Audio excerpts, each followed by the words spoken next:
পৌরাণিক উপাখ্যান।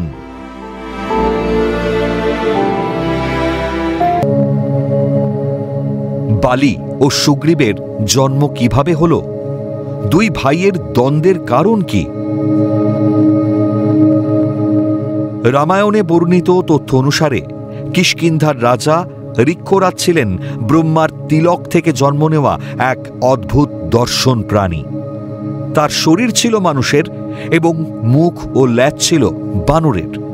তাকে বন জঙ্গলে ঘোরাঘুরি করার এবং রাক্ষসদের হত্যা করার নির্দেশ দেওয়া হয়েছিল। একদিন ঋক্ষরাজ মন্ত্রমুগ্ধ পুকুরে স্নান করেন এবং সুন্দরী রমণীতে রূপান্তরিত হন। ইন্দ্র এবং সূর্য সুন্দরী রমণীর প্রতি আকৃষ্ট হলে যথাক্রমে বালি ও সুগ্রীব নামে দুই বানরের জন্ম হয়। ইন্দ্রপুত্র বালি ও সূর্যপুত্র সুগ্রীব। ইন্দ্র ও সূর্যের সমান দৈব শক্তি নিয়ে জন্মগ্রহণ করেন। দুই ভাইয়ের দ্বন্দ্বের কারণ কি? বালি কিষ্কিন্ধা রাজ্য শাসন করেছিলেন। তার প্রজা ছিল বানররা। তারা ছিল বালির স্ত্রী, অঙ্গদ তার পুত্র। তার ছেলে খুব অল্প বয়সে বাড়ি ছেড়েছিলেন এবং পরে বৈষ্ণব ধর্মের অনুসারী হয়েছিলেন। মায়াবী নামে এক রাক্ষস প্রায়শই রাজদরবারে এসে বালিকে লড়াইয়ের জন্য হুমকি দিত। একদিন বালি ক্রোধিত হয়ে বেরিয়ে এলে রাক্ষসটি ভয়ে গভীর জঙ্গলে গুহায় প্রবেশ করে। বালি রাক্ষসকে তাড়া করে গুহায় প্রবেশ করলেন। ভাই সুগ্রীবকে বাইরের দ্বাররক্ষী হতে বললেন। দীর্ঘক্ষণ পর বালি না ফেরায় সুগ্রীব চিন্তিত হলেন। পরে গুহার মধ্যে রাক্ষসের চিৎকার শুনে এবং তার মুখ থেকে রক্ত ঝরতে দেখে সুগ্রীব ভাবলেন দাদার মৃত্যু হয়েছে।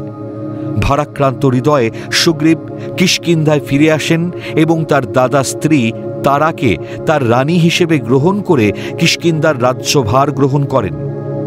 এদিকে বালি রাক্ষসের সাথে লড়াই করে যুদ্ধে বিজয়ী হন এবং বাড়ি ফিরে আসেন।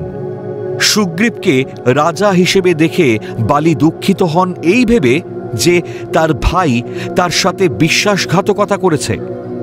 যদিও সুগ্রীব বিনয়ের সাথে ঘটনাটি বোঝানোর চেষ্টা করেছিলেন, বালি শুনলেন না। ফলে সুগ্রীবকে রাজ্য থেকে নির্বাসিত হতে হলো। আর প্রতিশোধ নেওয়ার জন্য বালি তার ভাই সুগ্রীবের স্ত্রী রুমাকে নিজের দখলে নিয়ে নেয়। তারপর থেকে এক ভাই অন্য ভাইয়ের তীব্র শত্রুতে পরিণত হয়।